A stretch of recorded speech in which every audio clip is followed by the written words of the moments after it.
8,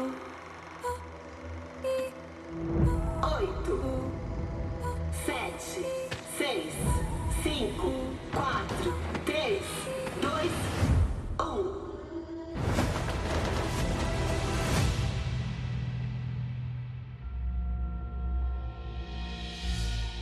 Ah, eu adorei assistir. Vocês mandaram muito bem. Muito obrigado pelo seu empenho. E aí? O que vocês acharam? Eu adorei os jogos dessa temporada. Os 3 jogos criaram um suspense enorme pro público.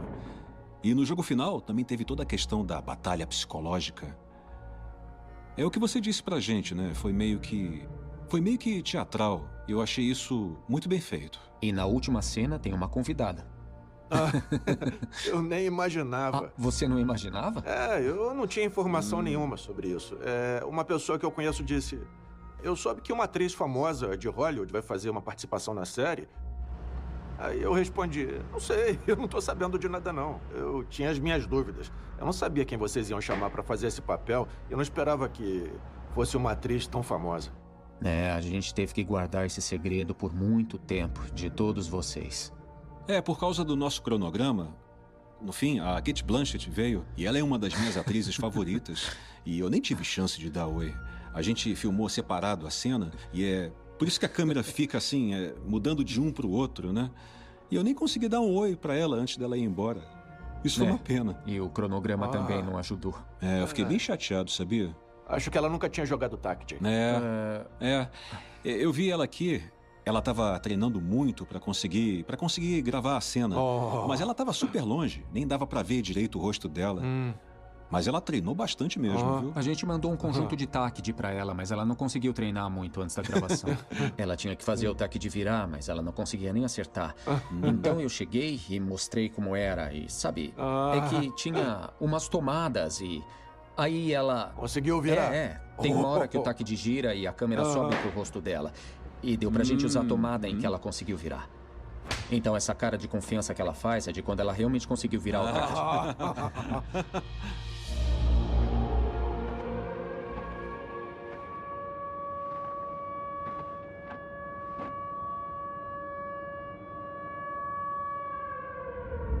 E também, eu não tinha imaginado a possibilidade do líder chegar vivo no fim da série, como se fosse o último sobrevivente. Mas ele realmente sobreviveu. Foi para os Estados Unidos e entregou as coisas do Ji-Hoon para a filha dele. Isso é como se ele estivesse cumprindo uma promessa que ele tivesse feito para ele mesmo, né? Então, para mim, parece um final definitivo para a série. Eu ia achar bem legal se a gente pudesse ver a história da vida do líder. Desde antes da competição começar. Aí ele participando dos jogos, e inclusive o que aconteceu com ele depois da 3ª temporada. Eu queria uma série do líder. Eu também quero. Vamos fazer, diretor? Eu não sei. Ainda é cedo, a gente acabou de gravar a série. Então, qualquer outro projeto vai ter que ficar para uma outra hora. A gente vai processar tudo isso e depois a gente pensa em outras histórias. Conforme eu fui lendo o roteiro, o que mais me deixou curioso foi saber como tudo ia terminar. A última página era narrando a cena final do Ji-Hoon e eu fiquei meio surpreso na hora que eu li. Então quer dizer que foi isso que ele decidiu? E o estado mental do Ji-Hoon... Olha, eu vou ter que ser bem sincero. De todos os personagens de ficção que eu já vi até hoje, dá pra gente falar que o gesto dele no final da série teve um toque quase religioso.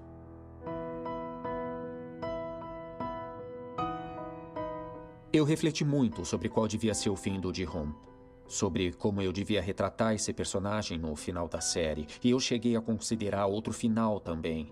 Eu pensei se ele devia sobreviver e encontrar a filha, se não devia ser ele que ia encontrar a Ga-yeon, ou então se não devia ser ele que encontra a nova recrutadora nos Estados Unidos para assistir essa nova versão dos jogos. Mas conforme fui escrevendo as 3 temporadas e vendo a trajetória que o Ji-Hoon acaba percorrendo, todas as experiências que ele tem e a jornada emocional que o personagem apresenta, Eu achei que, para encerrar a história, o Ji-hoon também teria que cometer algum tipo de transgressão no jogo, digamos assim, fosse qual fosse.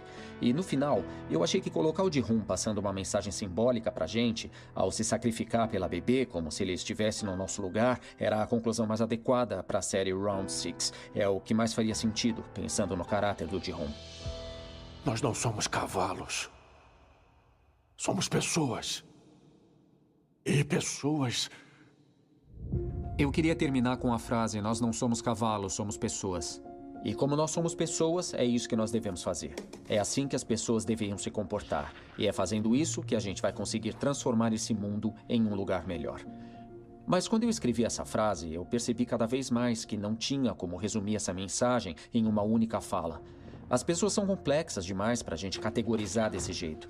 Eu achei que passar uma mensagem tão normativa e didática para o público não era uma boa ideia, porque só iria, na verdade, limitar a compreensão da mensagem. Então eu resolvi que o melhor caminho era expressar o resto do que eu queria dizer através do gesto físico do Ji-hoon, através da ação dele, do sacrifício dele para salvar a criança. Eu também achei que se ele tivesse falado a mensagem inteira, ia ter ficado muito fácil para o público entender. Aí todo mundo ia dizer: ah, então é assim que acaba? E iam pensar que a história teve uma espécie de desfecho definitivo. Mas como a gente deixou o fim da mensagem em aberto, é como se a gente tivesse criado um diálogo constante com o público. Então, no fim, virou uma conversa. Era a gente falando: é isso que eu penso e é isso que você pensa? Eu acho que muita gente vai pensar que essa série é claramente diferente de todas as outras. E eu também tenho a sensação de que... Como é que eu vou explicar isso? Em vez da gente ter passado essa mensagem de um jeito impactante, foi uma coisa bem mais sutil e que está presente ao longo de todas as temporadas. E que isso foi feito de uma forma bem cuidadosa. Então eu fiquei pensando em como eu devia atuar naquela cena. Eu, que sou o ator, é que devia transmitir essa emoção explicitamente? Ou como o nosso roteirista e diretor acabou de falar, será que era melhor eu criar um final mais aberto para essa última cena? Eu também fiquei bem dividido entre as opções de atuação que eu tinha nesse momento. Então eu lembro que a gente fez um monte de tomadas nesse dia com várias emoções, mas eu acho que não tinha a resposta certa. Não é uma cena que exigia uma resposta específica. Tem até tomadas em que você estava chorando. Mas, na minha opinião, a tomada que a gente escolheu e que vocês assistiram é a que representa de forma mais fiel o sentimento do Ji-hoon. Você passou quase um ano de dieta para poder perder peso e no final você entrou em uma dieta ainda mais rígida para parecer ainda mais acabado. E eu também acho que, mesmo sem você falar uma palavra, esses sentimentos estavam bem visíveis na sua expressão, no seu rosto e na sua aparência. Foi difícil fazer dieta, né? Eu acho que, tirando todo o resto... Você nem jantava com a gente? Comendo que a gente se reúne e conversa, né? Na hora do almoço, que a gente consegue se reunir com todo mundo e interagir com a equipe da série inteira. Então é um momento bem importante pra gente ficar mais próximo das outras pessoas do elenco. Só que eu não podia almoçar com vocês e eu sinto pena de ter perdido isso. Pra mim, você tava comendo uma comida melhor que a nossa.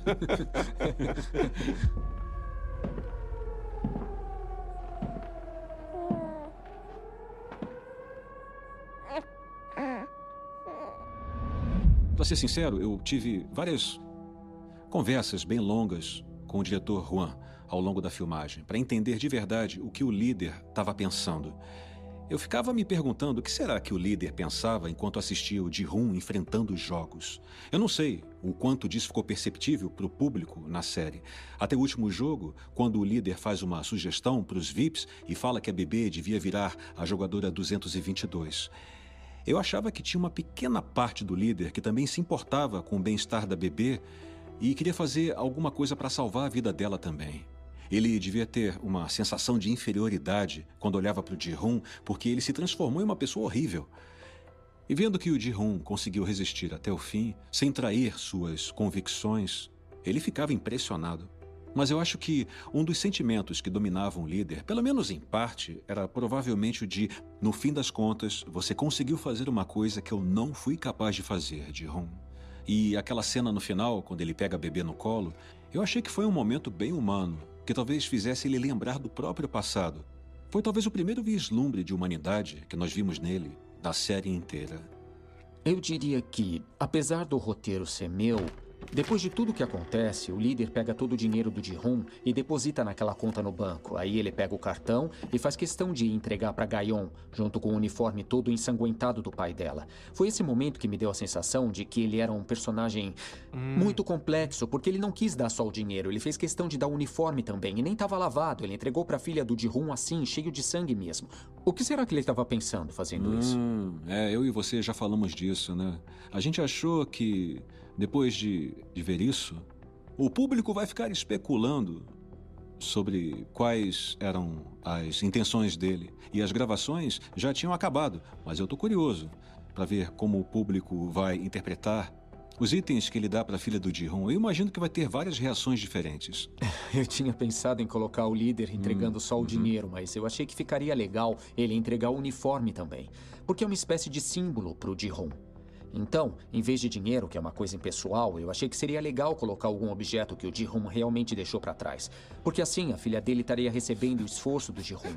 As batalhas, as lágrimas, o suor e até o sangue de quando ele finalmente tirou uma vida e matou o terror. Seria toda a essência dele. Como aquele uniforme carrega a história inteira do Ji-hoon, eu escrevi essa cena pensando: e se a filha dele recebesse o uniforme assim como estava? Mas eu acho que dá para interpretar de vários jeitos. De um lado, ele fez um esforço para entregar para ela não só o dinheiro, mas também as roupas que o pai dela tinha deixado. E eu fico pensando que ele fez isso para ela conseguir entender que aconteceu alguma coisa terrível com o pai dela. Mas, por outro lado, eu achei que foi uma atitude muito cruel. Sei lá, entregar pra ela as roupas dá pra pensar que desse jeito. o pai dela estava usando na hora que ele morreu, ainda com sangue e tudo mais. Isso foi muito pesado. Foi bem complicado. Eu achei que isso foi um gesto muito insensível. Fora que ele é uma pessoa meio assustadora, o líder continua tendo uma postura bem assustadora. Quando ele aparece lá como se fosse um agente funerário, de terno, e entrega os objetos pra ela, acontece meio que um efeito duplo. Quando eu tô trabalhando em um projeto, o personagem é guiado, seja pelo roteirista ou pelo diretor. E eu costumo ter uma percepção bem clara na hora de fazer a atuação. É sempre assim, mas com personagens como o líder do Round 6, eu tive que ficar sempre conversando com o diretor Juan, pra gente ir construindo juntos esse personagem até o fim da produção. Então, olhando pra trás agora, eu acho que ele não é alguém que falava e agia com uma única emoção. Acho que tinha vários significados e intenções por trás de tudo que ele fazia e falava. Mesmo quando ele entregou a adaga para o Ji-hoon, eu acho que uma parte dele fez isso para proteger o Ji-hoon, porque se identificava com ele. Mas, por outro lado, ele achava que o Ji-hoon alguma hora iria acabar se transformando como aconteceu com ele. Mas vendo que o Ji-hoon sempre lutava contra esses impulsos ruins, eu acho que ele também deve ter se comparado e se sentido inferior, na verdade. Jogador 456, ele quer ver você.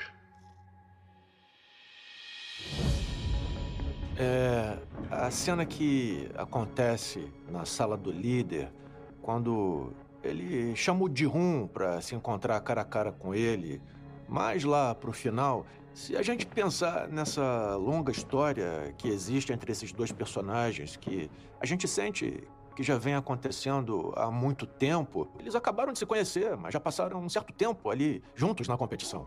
Então eles já se ajudaram algumas vezes e também já se traíram algumas vezes. Existe uma história muito longa entre eles, porque eles já compartilharam diversos momentos, né? Eu acho que quando o líder viu o Ji-hoon, a cabeça dele deve ter ficado com 1 milhão de pensamentos. E eu acho que com o Ji-hoon acontecia a mesma coisa. Eu acho que ver o líder despertava várias emoções dentro dele, sabe? Eu acho que o líder deve ter visto o Ji-hoon e pensado, que escolha ele vai fazer? E eu acho que o líder devia estar muito ansioso para saber o que o Ji-hoon ia escolher. E o Ji-hoon também devia estar se perguntando, o que será que eu devo fazer agora? Ou então, por que será que o líder está me dando essa chance? Por que ele está me obrigando a tomar essa decisão? E essas duas pessoas complexas juntas, naquela salinha minúscula, criou uma tensão inacreditável. Sinceramente, eu adorei essa cena. Eu achei ela muito boa. eu fiquei pensando em como transmitir essa sensação enquanto eu escrevia a história e dirigia vocês.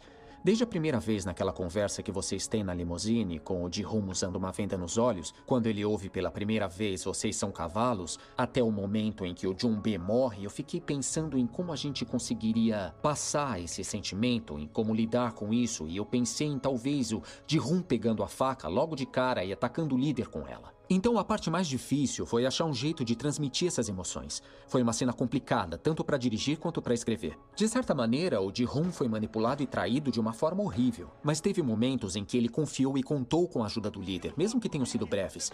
Então, quando ele se revela e chama o Ji-hoon e faz essa oferta para ele, eu pensei em todas as lembranças, e essas emoções deviam invadir a cabeça do Ji-hoon, tudo ao mesmo tempo. Então não tinha como ser fácil para ele atacar o líder. E como o próprio líder disse, a coisa mais importante era a vida do bebê. E isso dependia só do líder, de ele cumprir o que disse. De ser honesto.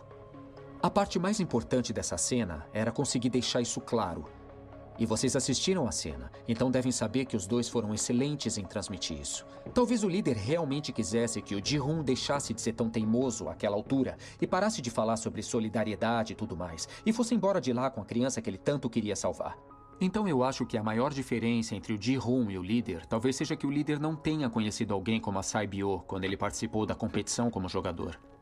Porque foi conhecendo alguém assim que o Ji-hoon manteve a humanidade dele. Eu acho que o momento mais importante da primeira temporada foi quando o Ji-hoon estava para matar o Sang-woo. Ele estava com a faca na mão e estava indo matar o Sang-woo enquanto ele dormia. E a Sae-byo usou exatamente essa mesma fala para impedir o Ji-hoon. Não mata ele, você não é esse tipo de pessoa. Eu achei essa fala super importante. Que alguém tenha falado, você não é esse tipo de pessoa. Eu acho que foi essa fala que conseguiu resgatar e trazer à tona o restinho de humanidade que o Ji-hoon ainda tinha e que ele quase abandonou. E porque quem disse foi a Sae-byo, que olhando parecia a personagem mais fria de todas, mas no final foi a mais honesta e a pessoa mais decente de todas ali. Isso teve um impacto ainda maior no Ji-hoon. E depois, ele enfrentou a mesma situação quando sugeriram que ele matasse os outros competidores. E se parar pra pensar, o Sang-woo também era uma pessoa horrível. Quando ele estava para matar os outros, nessa mesma situação, eu achei que faria sentido ele lembrar do que a Sae-byo disse. Essa frase que fez ele parar e refletir. Foi por isso que eu criei essa cena e misturei a alucinação visual e a auditiva. Quando eu estava pensando o que eu faria pro Ji-hoon desistir de matar os outros, eu lembrei que essa foi a cena mais crucial da primeira temporada. Então, eu achei que a melhor opção era colocar ele lembrando desse momento, que ajudou o Ji-hoon a se manter fiel a quem ele realmente era. Ji-hoon. Não mata ele. Você não é esse tipo de pessoa. Eu acho que nessa cena, como a gente tem acesso aos pensamentos do Ji-hoon, se alguém me falasse, você não é esse tipo de pessoa, na hora em que eu estivesse para tomar o caminho errado, ou talvez para tomar uma decisão errada na minha vida, se alguém tivesse me segurado e me feito lembrar de quem eu era, nessa hora talvez eu tivesse forças para continuar no rumo certo, que é o que o Juan falou mais cedo. E se o líder tivesse conhecido alguém como a Sae-byo na competição, quando ele foi um jogador, a gente fica pensando que talvez ele não tivesse se corrompido e se tornado líder. Juan! Por quê? Por que você fez isso? Para começar nessa história, a competição é organizada por um grupo privado de pessoas, mas isso é uma metáfora para o mundo real, em que o capitalismo cria uma competição implacável entre todas as pessoas da sociedade. Então, enquanto isso não acabar, o jogo não vai acabar. O jogo na Coreia terminou com o sacrifício do Ji-hoon, mas eu queria mostrar que em outros lugares esse jogo provavelmente também está acontecendo. Eu queria mostrar que o mundo ainda não mudou. Fora que, se tudo acabasse por aqui, os fãs iam ficar chateados e a gente não teria nenhuma desculpa para voltar. Squid Game. It was originally a children's game that was played in Korea many years ago. Para mim, os jogos da Lula foram os mais memoráveis. Tanto na primeira temporada, que o Ji-hoon disputou com o Sang-woo, quanto o jogo da Lula nas alturas da terceira temporada. Foram os que mostraram as mudanças psicológicas mais rápidas nos jogadores. E também tinha um clima muito tenso, porque a gente não sabia como os outros jogadores iam reagir em grupo. Esse jogo foi mais difícil fisicamente e também para dirigir. Foi difícil? Foi. Oh. Pra gente foi, porque era o final da série, era o encerramento da história. Então eu tava sentindo muita pressão. Quer dizer, o jogo em si é bastante simples e tem muitos trechos com discussões, com os jogadores tentando decidir o que fazer. Então eu fiquei nervoso para conseguir deixar esse jogo emocionante, para lidar com a tensão no final, quando os jogadores caem e a reviravolta da história acontece. E como nós filmamos essa cena com fundo verde, a gente tinha que ficar imaginando em cada tomada como estaria a percepção da altura e as outras sensações para o público. Quando eu ia decidir os ângulos, tinha que pensar em tudo. Então foi complicado. Para mim foi desgastante, porque eu fiquei ambicioso e eu queria que a cena fosse emocionante e que tudo saísse perfeito. E a minha energia estava no fim. Olha, como espectador, eu acho que o jogo Seis Pernas foi um dos mais legais, realmente. Uma ótima ideia, foi muito boa. Porque os jogadores estão ali tendo que matar os outros, mas também tem que se unir e trabalhar em equipe. E nesse jogo, a gente conseguiu ver várias facetas dos jogadores. E eu acho que o conceito desse jogo contribuiu muito para a história como um todo. Eu acho que esse jogo foi a maior oportunidade que o líder teve de mostrar quem ele era, como um Iroh, antes de ter sido um dos jogadores do Round 6 e de mostrar abertamente as emoções dele, tanto de alegria quanto de empolgação e de medo, junto com os outros jogadores. Então, mesmo durante a gravação, eu e o diretor Juan ficamos discutindo até que ponto eu devia deixar essas emoções transparecerem no personagem. E eu lembro que teve mais momentos bem divertidos. A cena mais engraçada foi você dando um tapa na própria cara. Pra mim, quando você tava com o peão e aí você falou, me dá um espaço aqui. Foi muito natural. Inválido.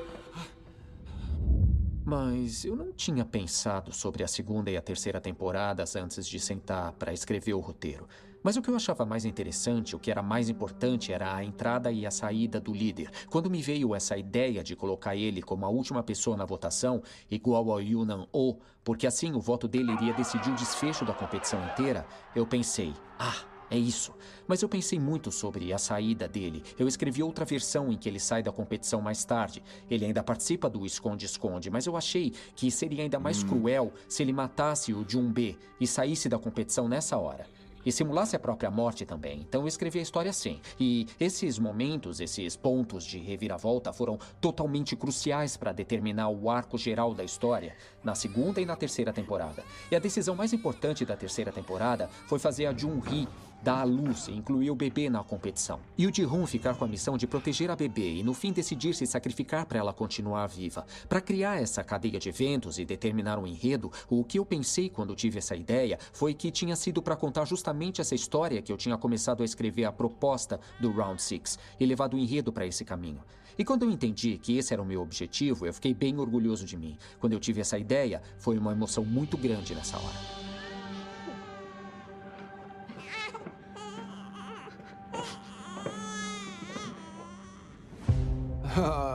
Pra ser sincero, pra mim, o começo da história é necessário, porque é ele que explica a situação que o Ji-Hoon estava enfrentando, como estava a vida dele e os motivos que fizeram ele aceitar entrar na competição para tentar ganhar dinheiro. E explica porque ele tem esperança de sair de lá com o dinheiro razoável e assim, quem sabe, ele ia conseguir melhorar consideravelmente de vida. E então a gente entende porque ele precisa dessa esperança. E se a gente pensar nessa premissa que é apresentada para o público logo de cara, com todas as dificuldades que ele passou e a esperança que ele tem desde a primeira cena em que o Ji-Hoon entra na arena dos jogos, até o desfecho da história dele na terceira temporada, eu acho que é tudo muito triste, sabe? Eu também achei que foi muito triste quando Sang-woo morreu. E ele era uma pessoa bem realista e muito calculista também. E se a gente parar pra pensar, até a morte dele foi racional. Se ele pegasse a mão do Ji-Hoon e colocasse um fim nos jogos, ele voltaria pra aquele inferno. Voltaria a ser um cara falido, junto com o Ji-Hoon, os dois com uma montanha de dívidas. O lado racional e calculista dele disse que era melhor ele tirar a própria vida, cometer suicídio, pro Ji-Hoon sair de lá com o dinheiro. Foi por isso que ele resolveu tomar uma atitude tão drástica. E, aliás, muita gente me falou isso. Que mesmo quando eles saem, eles decidem voltar para a competição, porque não adianta nada voltar para a vida infernal que eles tinham. Eles estão totalmente sem saída. Normalmente, nas histórias que têm jogos desse tipo, os jogadores ficam presos e só pensam em escapar. Mas na nossa versão, eles fazem um processo democrático e podem ir embora se quiserem. Mas eles acabam ficando na competição, porque lá fora, no mundo real, a competição é ainda pior. E no fim, essa competição não tem nada de especial. Mas ela mostra que não é diferente da realidade que as pessoas que têm problemas financeiros enfrentam no mundo em que nós vivemos. E no geral, eu acho que a estrutura e os elementos da nossa série não aparecem com frequência nessas histórias. E por isso que eu acho que muitos espectadores gostaram tanto da nossa série e ficaram surpresos com esse aspecto da história. Os jogadores têm vários motivos para terem decidido participar da competição. Cada um tem o seu. E pensando agora, para mim, eu acho que esse é o lado mais triste de toda a história. Foi por isso que eu te falei para você pegar o avião. Por que você voltou? É verdade. Tem toda a razão. Jogador 456. Você ainda confia nas pessoas? Depois de ver a nossa série, eu espero que todo mundo encontre alguém como a Saibyo, que falou pro Ji-hoon, você não é esse tipo de pessoa. Alguém que te trate com compaixão, que veja o seu valor, o que você tem de bom, e que fale essas palavras que mostram o respeito que ela tem por você. Pessoas assim são uma presença muito valiosa na nossa vida, e é graças a elas que a gente consegue enfrentar a vida sem se perder, sem se corromper. É graças a essas pessoas, que são humildes e centradas, que nós vamos conseguir escapar desse jogo bem e tomando decisões inteligentes. Então eu espero que todos se cerquem de pessoas assim. E que também façam esse papel para os outros. É esse pensamento que eu espero que todo mundo leve da nossa série. Então, durante as filmagens, eu me dei conta de que histórias assim sobre a nossa consciência são bem presentes em diversos lugares do mundo, em toda a história da humanidade. Então, tomar uma decisão crucial, seja ela uma decisão boa ou até uma decisão ruim, depende só de você mesmo e da sua consciência. E quando vários personagens diferentes, de repente, se reúnem e se veem na mesma situação, é só analisar tudo o que acontece ao longo dessa série. E a gente percebe que todas as pessoas, cada uma com o seu grau de consciência, tomam decisões diferentes. E é por isso que eu sempre penso que o Ji-hoon faz escolhas muito conscientes. E é por isso que ele tem plena convicção de todas as escolhas que ele faz, porque elas são o resultado de muita reflexão. Eu diria que, no nosso dia a dia, colocar a nossa consciência em primeiro lugar e viver de acordo com o que a gente acredita ser o melhor é uma coisa muito simples, muito fácil de fazer. Mas como nós somos humanos, sempre surge alguma tentação na nossa vida. E aí, muitas vezes, a gente erra e acaba fracassando nas escolhas. Mas eu acho que seria muito bom se a gente tivesse mais oportunidades para parar e analisar e fazer um exame da nossa própria consciência. Uma coisa que eu acho é que, graças ao Round 6, tem atores que o público internacional passou a conhecer só agora. E aposto que, depois de verem o trabalho do diretor Hwan, muita gente foi procurar os projetos anteriores dele para assistir também. E quando surgirem novos trabalhos de alguém do nosso elenco ou do diretor Hwan, eu peço que os nossos fãs parem para assistir também. Vai valer a pena, com certeza. Valeu, gente. Obrigado. Obrigado. Muito obrigado. Muito obrigado.